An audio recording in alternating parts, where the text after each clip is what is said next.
الله الرحمن الرحيم. بنا میں آتا ہوں اپنے خالق حکیم اللہ تعالی خدا مقبول کی شرط ہے اور شروع کرتا ہوں اللہ تعالیٰ کے بڑے برکت والے نام سے جو بڑا مہربان اور نہایت رحم والا ہے۔ سورۃ طور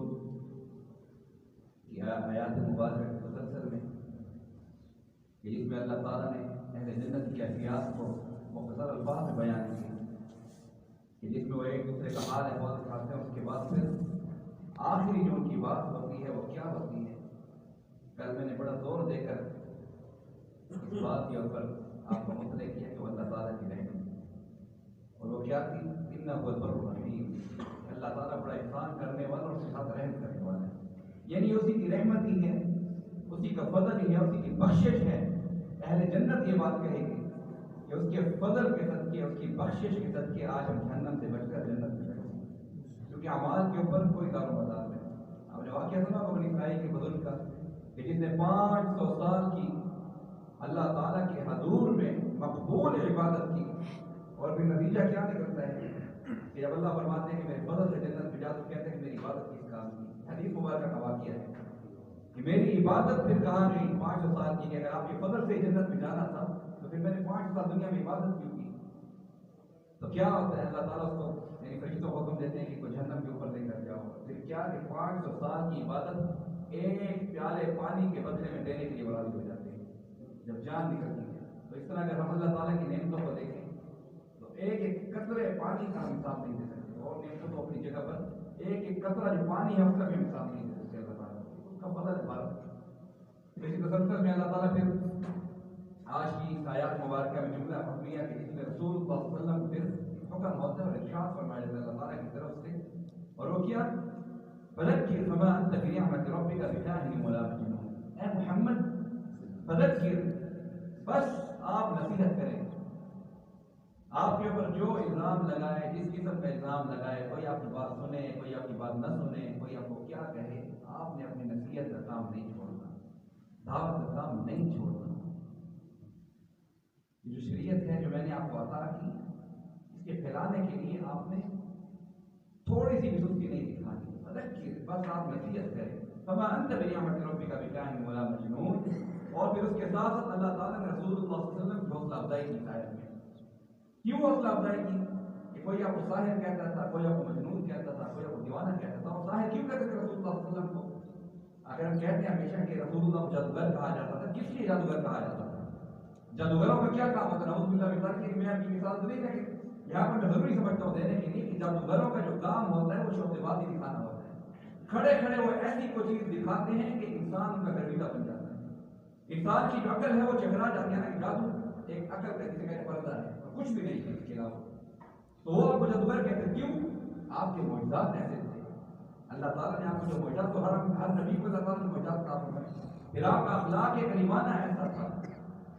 جو بھی آپ کو دیکھتا، جو بھی آپ سے ملتا، جو بھی آپ کی بات سنتا، تو بس وہ آپ کا گرویدہ ہو جاتا تھا۔ اس لیے آپ کو جادوگر کہتے ہیں کہ جو بھی ملتا ہے بس وہ آپ کا دیوانہ ہو جاتا ہے، جو بھی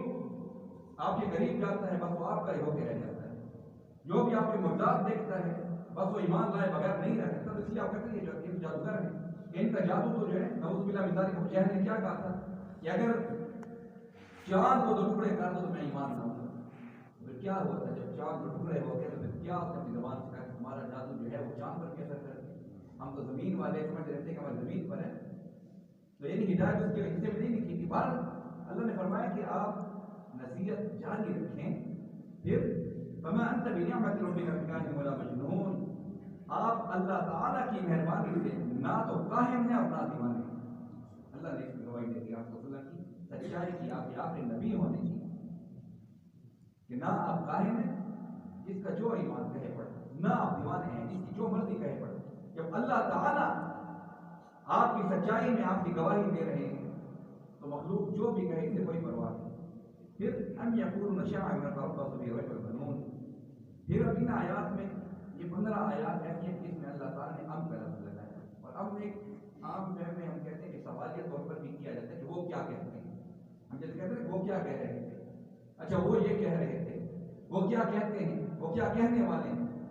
آیا وہ کیا کہیں گے؟ یعنی اس میں بس مختلف قسم کے جو ہے اللہ تعالیٰ نے اس میں 15 آیات میں کا لفظ لگایا کہ جس میں مقصود تھا کہ ان کی جو ہے باتوں کو جاننا ہے، اے نبی ان کے کیا حوال ہے، وہ آپ کے متعلق کیا گمان رکھتے ہیں، وہ آپ کے متعلق کیا سوچ رکھتے ہیں، اب یقولون شاعر متربص بریب المنون، یا وہ کہتے ہیں کہ رسول اللہ صلی اللہ علیہ وسلم ایک شاعر ہیں، اور پھر نتربص بریب المنون کہ جس پر ہم زمانے کے حوادث کا انتظار کر رہے ہیں۔ اب اس سے کیا مراد کہ انہوں نے رسول اللہ صلی اللہ علیہ وسلم کو جنہوں نے مان لیا تو انہوں نے تو مان لیا، وہ تو کیا صادق الامین ختم۔ صدیق اکبر تھے نا کہ جب آ رہے تھے تو راستے میں ابو جہل میرا تھا کہ ایک بندہ اگر ایک رات میں آسمانوں کی سیر کر کے آئے، جنت بھی دیکھ لے، جہنم بھی دیکھ لے، ساتوں آسمانوں پر بھی گھوم لے، اللہ سے ملاقات بھی کر لے، پھر زمین پر آ جائے تو کیا یہ پاسبل ہو سکتا ہے؟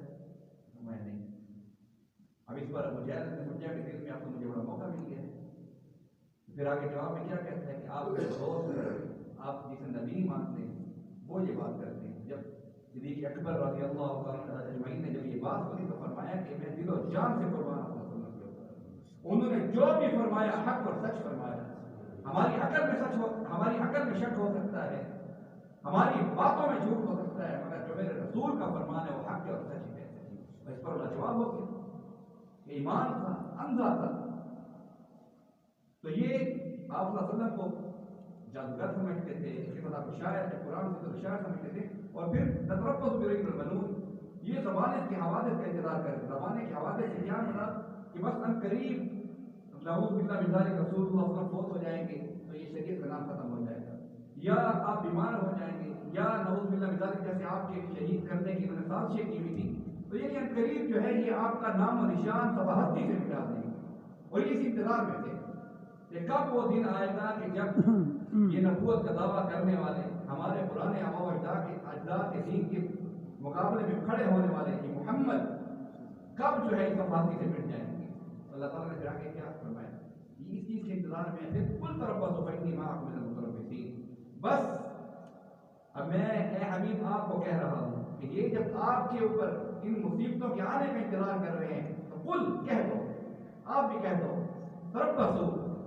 کہ بس انتظار کرو۔ دونوں مل کر انتظار کرتے ہیں، کون کو؟ مشرکین بھی اور فرمایا رسول اللہ آپ بھی۔ قل تربصوا، آؤ بھائی دونوں مل کر انتظار کرتے ہیں۔ کیا انتظار کرتے ہیں؟ فإنی معکم من المتربصین، کہ بس میں بھی تمہارے ساتھ بے شک انتظار کرنے والوں میں سے ہوں۔ کیا بھائی کہ اللہ تعالیٰ اس کے اندر دودھ کا دودھ اور پانی کا پانی کرے، جو حق ہوگا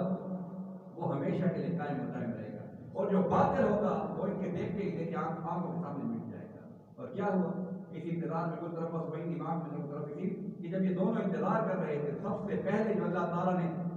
مسلمانوں کو فتح دی اور ایک معجزانہ طور پر فتح دی جو غزوہ بدر تھا، کہ جس میں یہ مسلمانوں کا نام و نشان مٹانے کے لیے آئے تھے۔ عبداللہ بن نبی کو اس میں بڑا ہاتھ تھا، انہوں نے ان کو بلایا تو مجبور کیا تھا کہ آؤ ہم مدینہ سے تمہاری مدد کر دیں گے، یہود مدینہ بھی تمہارے ساتھ ہیں، تم مکہ سے آؤ، تھوڑے سے مسلمان ہیں بیچارے دین کو دینا کیا کر سکتے ہیں، اور وہ بھی بڑی غربت کی حالت میں، ہتھیار بھی پورے نہیں، بعض بیمار بھی تھے صحابہ کرام، سواریاں بھی پوری نہیں، اور پھر وہاں دوسری طرف 1000 کا لشکر فل اسلحے سے لیس، سواریاں اچھی سے اچھی، کھانا اچھے سے اچھا، اور انہوں نے یہی سمجھا تھا کہ بس اگلے دن چند گھنٹوں میں جو ہے مسلمانوں کا خاتمہ کر دیں گے۔ اور کیا ہوا کہ اللہ تعالیٰ نے کل تربصوا فإنی معکم من المتربصین کے انتظار میں دیکھتے ہی دیکھتے 313 کو کہتے 1000 کے اوپر فتح دی، اور وہ پہلی فتح ایسی تھی، ایسا روب مسلمانوں کو ان کے دلوں میں بیٹھا کہ پھر کفار کے کبھی قدم نہیں چل سکتے۔ پھر اس کے علاوہ جو دین یثرب سے جو مدینہ میں کنورٹ ہوا، اس مدینہ شہر سے نکلا، مکہ میں آیا، مکہ سے نکلا سرزمین عرب میں پھیلا، سرزمین عرب سے نکل کر دیکھتے ہی دیکھتے اسلام جو ہے پوری دنیا میں پھیل گیا، اور یہ مشرکین دیکھ رہے تھے۔ تو بھارت اللہ تعالیٰ نے اس میں رسول اللہ صلی اللہ علیہ وسلم کو حوصلہ افزائی کی کہ آپ ان کی سخت باتوں سے بالکل گھبرائیں، ان اللہ معنا۔ قرآن کہتا ہے کہ اللہ تعالیٰ جو آپ کے ساتھ ہے تو آپ کو کیا فکر ہے، بھارت اللہ تعالیٰ جو میں نے آپ کہا آپ نے سنا، اس پر میں توفیق عطا فرمائے۔